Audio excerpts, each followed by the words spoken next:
नमस्कार, स्वागत है आपका बिहार लाइव नाउ के एक सर्वे में। और ये सर्वे, ये पूरा जो अभी हम निकाल के आपके लिए ला रहे हैं, ये तिरहुत स्नातक निर्वाचन क्षेत्र के उपचुनाव की है।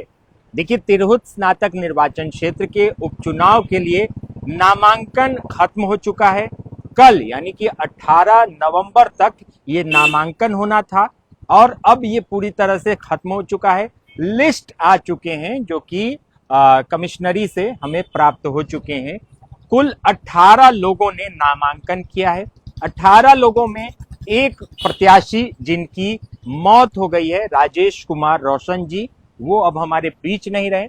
तो 18 प्रत्याशियों ने नामांकन किया था। उनकी मौत के बाद अब 17 प्रत्याशी जो कि मैदान में है। कौन है वो 17 प्रत्याशी और क्या उनका हाल है, कैसी मजबूती है, इसके बारे में हमारे साथ बातचीत करने के लिए फर्स्ट लुक बिहार के रिपोर्टर हैं अभिषेक रंजन, जो कि हमेशा इस खबर पर जुड़े हुए थे। हमारे साथ हमेशा खबरों को किया है इन्होंने, और तिरहुत स्नातक निर्वाचन क्षेत्र में जो उपचुनाव है वो पूरी तरह से कवर किया है। तो कौन कौन अभिषेक वो प्रत्याशी हैं 18? एक तो राजेश रोशन जी हैं जो अब रहे नहीं, तो 17 और कौन प्रत्याशी? देखिए, 17 और प्रत्याशी की बात करें, सबसे पहले प्रत्याशी की बात करेंगे तो एनडीए समर्पित प्रत्याशी अभिषेक झा, जो पूरी तरह से दमखम के साथ चुनावी मैदान में चुनाव वो लड़ रहे हैं। वहीं अगर बात करेंगे तो महागठबंधन समर्पित प्रत्याशी राजद ने उम्मीदवार बनाया है गोपी किशन, जो मुजफ्फरपुर के गोला रोड निवासी है, वो भी पूरी तरह से दमखम के साथ चुनावी मैदान में उतरे हुए चुनाव लड़ रहे हैं। वहीं अगर बात करेंगे तो जन सुराज से प्रत्याशी बनाए गए थे डॉक्टर विनायक गौतम, वो भी मैदान में है और उनका नामांकन कल था और पूरी तरह से दमखम के साथ वो भी चुनावी मैदान में है और जीत का कहने का दावा कर रहे हैं और शिक्षकों के हित की बात कर रहे हैं। वंशीधर ब्रजवासी, इनका नाम काफी ज्यादा चर्चा है, काफी ज्यादा लोगों ने सुना है। और बता दें कि ये शिक्षक थे, लेकिन शिक्षकों की आवाज उठाते इनको पहले सस्पेंड किया गया था, उसके बाद इनको बर्खास्त कर दिया गया और नेता बन गए। हाँ, ये बर्खास्त हो गए। बर्खास्त होने के बाद क्या हुआ कि वंशीधर ब्रजवासी जो है अब चुनावी मैदान में उतर गए हैं और ये भी जो है जीत का दावा कर रहे हैं और शिक्षकों की बात कर रहे हैं, शिक्षकों के हित की बात कर रहे हैं। तो शिक्षकों की आवाज उठा रहे थे, लेकिन अब जो है शिक्षक के हित की बात कर रहे हैं और मैदान में। बिल्कुल, और प्रत्याशी होंगे जो कि हम आपको बताएंगे कि कौन कौन प्रत्याशी। ये जो मुख्य प्रत्याशियों के नाम अभिषेक ने आपको बताया है, इसमें आपको बता दें कि मुखिया और सीनेट सदस्य हैं मनोज कुमार वस्त है वो। हाँ जी, वो है सीनेट बिहार विश्वविद्यालय के सीनेट सदस्य है, मुखिया नहीं है, सीनेट सदस्य है। वो भी मैदान में है, वो भी पुराने नेता है, भाजपा के पुराने नेता है। वैशाली से राकेश कुमार रोशन है, बिल्कुल, जो कि वो भी मजबूती से दावा कर रहे हैं कि हम भी जीतेंगे। सबके पास कुछ ना कुछ वोट हैं। देखिए, अभिषेक जो दावा किया जा रहा है, ये इसीलिए दावा किया जा रहा है क्योंकि सभी ने कुछ ना कुछ वोट बनाए हैं जिसको लेकर दावा किया जा रहा है। इसके बाद संजीव भूषण है, प्रणय कुमार है, संजीव कुमार है, ऋषु कुमार अग्रवाल है जो योगाचार्य हैं, वो भी अपना किस्मत आजमा रहे हैं। अरुण कुमार जैन है, एहतशामुल हसन रहमानी है, संजय झा, बिल्कुल पक्की सराय के हैं।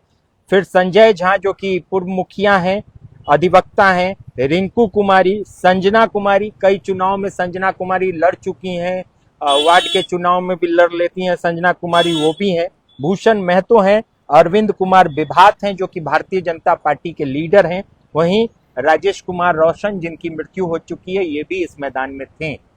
तो देखिए, अभी अगर हम बात करें तो इस चुनाव में जन सुराज के आ जाने से, अभिषेक आप तरारी भी गए थे, आपने जन सुराज की वहां भी रिपोर्टिंग की, जो स्थिति है पार्टी की उसको देखा, तो क्योंकि जो उपचुनाव हो रहे हैं विधानसभा के उसको भी आपने कवर किया, तो जन सुराज की स्थिति क्या लग रही है?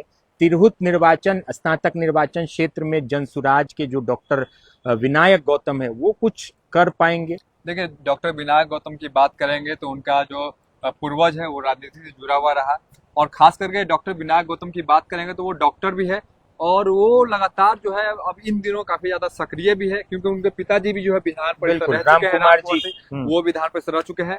तो उनकी बातों से तो जिस प्रकार से वो बात करते हैं, जिस प्रकार से चुनावी मैदान में है, वो कह रहे हैं, शिक्षकों की बात कर रहे हैं, स्नातकों की बात कर रहे हैं और जीत का दावा वो भी कर रहे हैं। पूरी तरह से दमखम के साथ वो चुनाव लड़ रहे हैं। हालांकि जन सुराज में जुड़ जाने के बाद अब क्या नतीजा आता है, क्या उनके साथ जो वोटर है वो बढ़ पाते हैं या फिर कम पाते हैं, तो चुनाव के वोटिंग के बाद ही पता चल पाएगा। लेकिन जिस प्रकार से उनका चुनाव का ऐलान हुआ जनसुराज की तरफ से, काफी लेट हुआ, काफी समय जनसुराज ने लिया, क्योंकि ये ऐलान बहुत पहले होना था। तुर्की में जब ये सभा हुआ था, मतलब कि प्रशांत किशोर का, उसी समय ऐलान होना था। तो 2 सितंबर को तारीख था कि 2 सितंबर को ऐलान हो जाएगा कि जनसुराज से किसको प्रत्याशी बनाना है। इस दौरान एक प्रत्याशी का विरोध वहां पे हुआ था, लेकिन 2 सितंबर को नहीं हुआ। 2 सितंबर के बाद 2 अक्टूबर तक भी जो है ऐलान नहीं हो पाया प्रत्याशी का। 2 नवंबर को भी नहीं हुआ। 2 नवंबर को भी ऐलान नहीं हुआ। लेकिन चुनाव से मतलब समझ लीजिए कि जब ये नामांकन की प्रक्रिया चल रही थी, उसी बीच जो है प्रत्याशी का ऐलान हुआ है। तो ये कहीं ना कहीं चौंकाने वाली बात थी। सभी लोग ये आश्चर्यजनक थे कि आखिर जनसुराज जो है ये नहले पर दहला ये कर सकते, या फिर इस प्रकार से यानी कि 2 महागठबंधन और एनडीए के बीच में एक नए प्रत्याशी को लाकर खड़ा किया। यानी कि जनसुराज वो कह रहे हैं कि ये जो मुकाबला है त्रिकोणीय मुकाबला है। लेकिन मैं अगर खास करके इस चुनाव की बात करूं तो त्रिकोणीय मुकाबला नहीं है। इस चुनाव में खास करके बात करें, कई ऐसे प्रत्याशी है जो प्रबल दावेदार है और उनके पास वोटर दिख रहे हैं। मैं किसी का नाम नहीं लूंगा, लेकिन ऐसे ऐसे प्रत्याशी है जो प्रबल दावेदार है और वो सभी जो है चुनावी मैदान में है। ऐसे में देखना होगा कि 5 तारीख को जब वोटिंग होगा उसके बाद हम लोग एग्जिट पोल भी देंगे। लेकिन 5 तारीख का इंतजार कीजिए। अभी किसी प्रकार से एग्जिट पोल ये रुझान देना, ये कहने के आचार संहिता का उल्लंघन है, चुनाव आयोग का उल्लंघन है, तो वो चीज हम लोग नहीं करेंगे। लेकिन 5 तारीख को जब वोटिंग हो जाएगा उसके बाद जो है एग्जिट पोल वो रुझान सारे निकलकर सामने आ जाएंगे। बिल्कुल, देखिए जो त्रिकोणीय, जैसा मैं भी समर्थन करता हूं अभिषेक का कि इन्होंने कहा त्रिकोणीय मुकाबला। देखिए त्रिकोणीय मुकाबला यहाँ पर दिख नहीं रहा, क्योंकि एक तरफ शिक्षक नेता हैं वंशीधर ब्रजवासी जो कि पुरजोर दावा कर रहे हैं कि हमारा भी वोट है। शिक्षक नेता है, बर्खास्त कर दिए गए, सरकार से डायरेक्ट लड़ाई होती है उनकी, सरकार के बारे में बयानबाजी देते हैं उनके विरोध में। राकेश रोशन है जो कि वैशाली से आते हैं, उनके नॉमिनेशन में भी अच्छी खासी भीड़ देखी गई। और कई ऐसे, संजय ठाकुर जिन्होंने कल नॉमिनेशन किया है डॉक्टर विनायक गौतम के साथ, उनके नॉमिनेशन, हाँ संजय झा माफ कीजिएगा, उनके नॉमिनेशन में भी भीड़ भाड़ देखी गई। तो कई ऐसे प्रत्याशी हैं, अभिषेक झा एनडीए के हैं, गोपी किशन इंडिया के हैं, जनसुराज से डॉक्टर विनायक गौतम हैं। लेकिन इस चुनाव की अगर हम बात करें तो ये चुनाव कहीं भी पार्टी का निशान तो होगा नहीं, नाम लिखा होगा। और जो जिनका व्यक्तिगत रूप से जो बनाएंगे, पार्टी समर्थन देगी, पार्टी के कार्यकर्ता लगे हुए हैं, बड़े बड़े नेता आए हुए थे। आपने देखा कि एनडीए में शाहनवाज हुसैन हो, यहाँ के सांसद केंद्रीय मंत्री राजभूषण चौधरी हो और उप मुख्यमंत्री हैं, ये सारे लोग आए हुए थे। पुरजोर तरीके से मेहनत की कि इनके कैंडिडेट जीत जाएं जो अभिषेक झा हैं। वहीं गोपी किशन के नॉमिनेशन में तेजस्वी यादव आए हुए थे, अब्दुल बारी सिद्दीकी आए हुए थे, तो राजद की पूरी टीम इनके लिए भी आई हुई थी। कहीं ना कहीं देखिए अभिषेक झा पर एक जो आरोप लगाया जा रहा है, तो सभी प्रत्याशियों की तरफ से कहा जा रहा है कि बाहरी प्रत्याशी हैं, तो उसका क्या कुछ असर दिख रहा है? देखिए अभिषेक झा, जैसे हमने उनसे बातचीत की थी, अभिषेक झा उनका कहना था कि बाहरी हम कैसे हैं, हमारा जन्म जो सीतामढ़ी जिला में हुआ है, हम भले वहाँ पढ़े लिखे, बाहर पढ़े लिखे, हमारा जन्मस्थली जहाँ पर है और हम बिहार के निवासी है, तो बाहर के कैसे हैं, देश के निवासी है, बाहर के कैसे, उनका साफ तौर पर ये कहना है। तो जो भी लोग ये आरोप लगा रहे हैं कि वो बाहरी है, तो उनका कहने का अभिषेक झा जवाब भी दे रहे हैं। लगातार जो है अभिषेक झा के बारे में बता दें कि वो प्रदेश के प्रवक्ता भी रहे, लगातार बड़े बड़े चैनल पे जाकर वो सीएम नीतीश कुमार ने जदयू को लेकर वो अपनी फेमस नेता है जदयू के। और देखिए अभिषेक, मुजफ्फरपुर की अगर हम बात करें तो मुजफ्फरपुर ने बाहरियों को अच्छा खासा मौका दिया है तिरहुत ने। जैसे जॉर्ज फर्नांडिस थे, महाराष्ट्र के थे, आए हुए थे, यहाँ लोगों ने उनको 2-2 बार सांसद बनाया। अभी देखिए राजभूषण चौधरी जो कि यहाँ के हैं भी नहीं, मुजफ्फरपुर के नहीं है, केंद्रीय मंत्री बना दिए गए, सांसद है।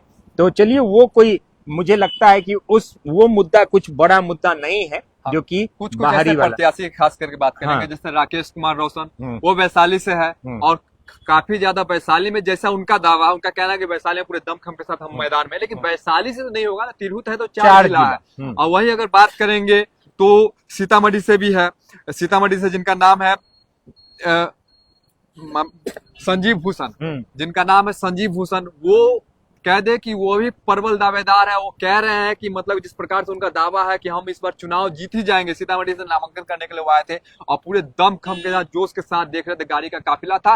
हालांकि ये सभी लोग का अलग अलग दावा है, क्योंकि 4 जिला है, 4 जिला में स्नातक की बात होगी, शिक्षकों की बात होगी, तो यहाँ पर वो आम चुनाव की तरह ये चुनाव तो है नहीं, ये शिक्षक का चुनाव है, स्नातक का चुनाव है। और यहाँ पर जो है जो मतलब कि जो वोटर बनाए गए हैं, लगभग करीब अगर बात करेंगे वोटर के बनाएंगे तो 1 लाख से अधिक वोटर है।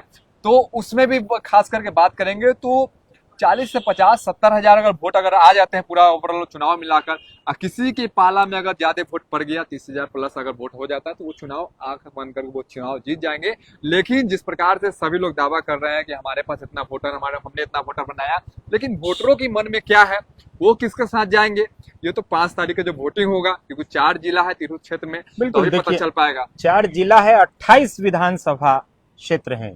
इस पूरे 4 जिला में 28 विधानसभा हैं। उन सबको मिलाकर ये एक एमएलसी का चुनाव होना है, उपचुनाव होना है।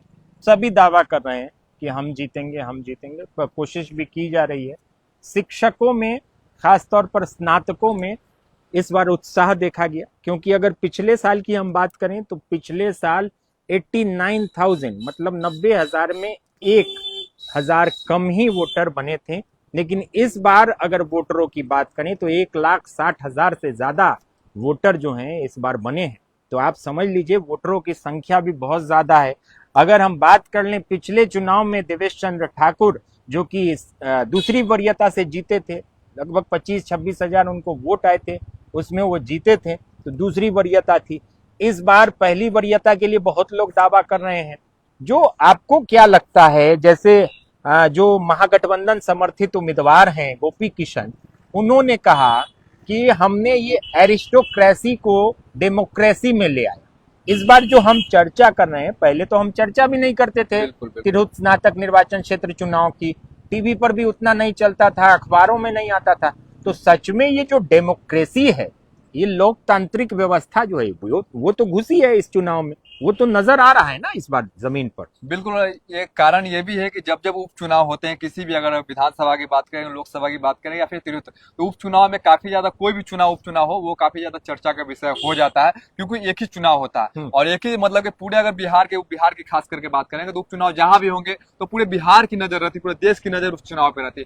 इस वजह से भी ये चुनाव करने के चर्चा का विषय रहा है। हालांकि ये गोपी किशन जी का अपना निजी राय है, मैं इस पर कुछ नहीं कहना चाहूंगा। बिल्कुल, देखिए ये चुनाव जो है, चाहे वो जिसके कारण दिखे, बहुत सारे प्रत्याशियों के कारण भी दिखे, क्योंकि बहुत सारे प्रत्याशी भाई, 18 से इस बार भी आ रहे हैं। 18 प्रत्याशी, आप समझ लीजिए एक विधानसभा में उतने प्रत्याशी होते हैं, तो विधानसभा चुनाव की जो रौनक होती है वो इस चुनाव में हमें नामांकन में भी देखने को मिला है कि नामांकन भी जोरदार तरीके से हुआ। मुजफ्फरपुर क्लब जो कि लगातार बुक रहा, अभिषेक झा का नामांकन उसी में होता है, गोपी किशन का नामांकन हुआ, कल विनायक जी का नामांकन हुआ है। तो हर जगह आप देखिए कि नामांकन भी इस चुनाव में अच्छा खासा हुआ है। चर्चा इस चुनाव की हो रही, जैसा कि अभिषेक ने कहा, एक बहुत बड़ी बात इन्होंने कही कि जब भी उपचुनाव होता है, उपचुनाव मतलब सरकार के रहते ये चुनाव होता है। अभी जैसे एनडीए की सरकार है, मान लीजिए कि अगर एनडीए इस सीट को लूज करती है तो सरकार पर सीधा निशाना विपक्ष लगाएगी कि देख लो, लोगों में सरकार को लेकर उतनी मतलब खुशी नहीं। तो सरकार पूरी ताकत लगाती है। 4 जो विधानसभा हैं, तरारी हैं, रामगढ़ है, इमामगंज है, बेलागंज है, यहाँ पर उपचुनाव हो रहे हैं, हो चुके हैं यहाँ पर उपचुनाव। अब रिजल्ट आना है, 23 तारीख को रिजल्ट आना है। उसमें सारी चीजें साफ होंगी, उसमें बहुत चीजें साफ होंगी कि भाई सरकार को लेकर जो जनता है, आम जनता, उनमें कितना समर्थन है, खुशी है, ये तो इन 4 उपचुनाव में हो जाएगा उसका फैसला। फिर ये जो चुनाव अभी आप देख रहे हैं तिरहुत स्नातक निर्वाचन क्षेत्र का, इसके जब चुनाव का रिजल्ट आएगा तो जो बुद्धिजीवी तबका है, जो बेरोजगार तबका है, जो पढ़ा लिखा स्नातक है, वो किधर जा रहा है, इसकी बात सामने आ जाएगी। तो क्या लग रहा है आपको अभी जो माहौल है, क्योंकि नामांकन तो खत्म हो चुका है, कल भर नामांकन था, जो हल्ला गुल्ला शोर शराबा ये सारी चीजें थी वो खत्म हो गई। अब आगे की प्रक्रिया होगी, आगे की स्क्रूटिनी होगी। स्क्रूटनी हो चुका है। देखिए हम्म। नाम वापसी का डेट हाँ। जो है 21 तारीख तक है। अभी हाँ। ये भी देखना होगा, 1-2 दिन और रुकना होगा कि हम्म। कुछ लोग नाम कहीं वापस भी ले लें। हाँ। ऐसा भी हो कि नहीं भी ले, क्योंकि हाँ। सारे लोग तो दमखम के साथ चुनाव लड़ रहे हैं, हम्म। तो ये भी इंतजार करना होगा। नाम वापसी की तिथि है, हम्म। उसके बाद तब वोटिंग होगा 5 तारीख को। लेकिन बुद्धिजीवी वर्ग किसको वोट देते हैं, हम्म। युवा वर्ग किससे वोट देते हैं, शिक्षक किससे वोट देते हैं, इसके साथ साथ ये खास करके अगर बात करेंगे तो ये जाति प्रथा पे चुनाव तो होता नहीं। अन्य चुनाव के खास करके बात करेंगे जहां पर जात को लेकर लोग वोट देते हैं, लेकिन यहाँ पर जो है स्नातक की बात होती है, यहाँ पर शिक्षकों की बात होती है, यहाँ पर उनके क्षेत्र में रोजगार की बात होती है। तो इस हिसाब से यहाँ पर जो भी शिक्षक होंगे, यहाँ पर नंबरिंग दिया जाता है चुनाव के साथ, नंबर के साथ साथ, यानी कि वोट दिया जाता है यहाँ पर नाम के साथ साथ। तो सारे प्रत्याशी का नाम रहता है, 1 नंबर, 2 नंबर, 3 नंबर, जिसको मतलब कि जो प्रत्याशी को जितना नंबर देना, वो जो वोटर होंगे वो डिसाइड करते हैं। बिल्कुल, थोड़ा क्रिटिकल टाइप का चुनाव है, ये हाँ। आम चुनाव नहीं है।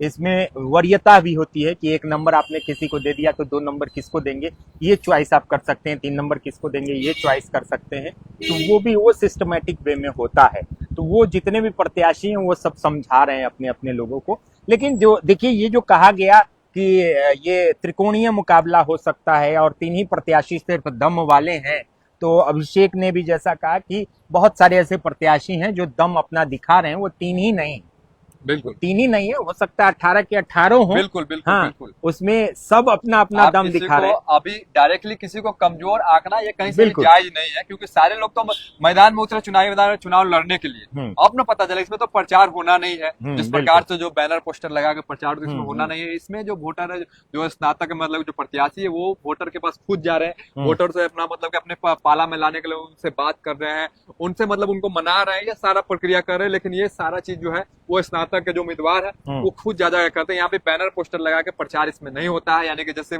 इस प्रकार से मतलब कि अनाउंस करवाना, जैसे लोकसभा, विधानसभा या मुखिया या नगर निगम के चुनाव में देखा जाता है। बिल्कुल, बहुत ही सिस्टमेटिक वे में ये चुनाव होता है। हालांकि आपको बता दें कि लगातार इस सीट से, जो तिरहुत स्नातक निर्वाचन क्षेत्र की सीट है, यहाँ से देवेश चंद्र ठाकुर जीतते आए हैं। अभी 2024 के लोकसभा इलेक्शन में देवेश चंद्र ठाकुर जो कि सांसद बन गए सीतामढ़ी के, उसके बाद ये सीट जो है तिरहुत स्नातक निर्वाचन क्षेत्र की, वो वैकेंट हो गई और उसी के उपचुनाव होने वाले हैं 5 दिसंबर को। रिजल्ट 9 तारीख को है। बिल्कुल 9 दिसंबर को रिजल्ट आ जाएगा और सारी चीजें साफ हो जाएंगी। आपको बता दें कि जिस दिन चुनाव समाप्त होगा, चुनाव समाप्त होने के 1-2 घंटे के अंदर हम आपको एग्जिट पोल भी करके दिखाएंगे, बताएंगे कि किस प्रत्याशी को की जीतने की संभावनाएं हैं। हालांकि अभी तक 17 प्रत्याशी मैदान में हैं। अब नाम वापसी अगर किसी की होती है तो वो भी हम आपको बताएंगे कि नाम किसने वापस लिया, या फिर 17 के 17 प्रत्याशी मैदान में हैं। तो आगे भी हमारी चर्चा शुरू रहेगी, चलती रहेगी। विभिन्न मुद्दों को लेकर बने रहें बिहार लाइव नाउ के साथ। और हमारे फर्स्ट लुक बिहार के संवाददाता हैं अभिषेक जी, आप इनके चैनल को भी, इनके पेज को भी फॉलो, सब्सक्राइब कर सकते हैं। तब तक मुझे मुकेश चौरसिया को अभिषेक रंजन के साथ दीजिए इजाजत। नमस्कार।